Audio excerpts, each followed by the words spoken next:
Arten Villa Mine, Messina, South Africa. A floater quartz crystal, terminated all the way around, would have formed as is in nature.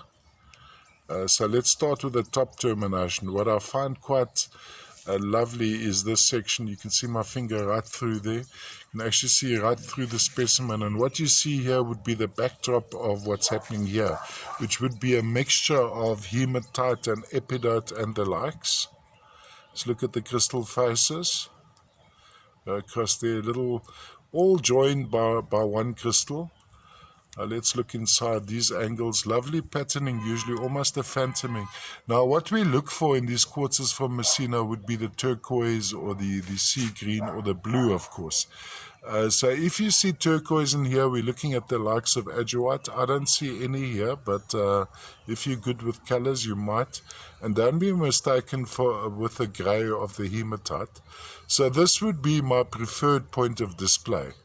Then when we turn it over, we've got a totally different view of the same specimen.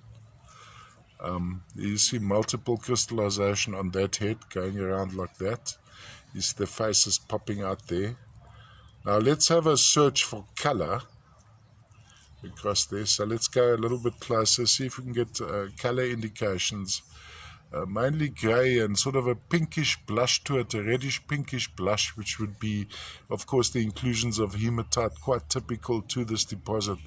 Going into a milky, going into quite a lot of clarity. Look at that lovely section on this side.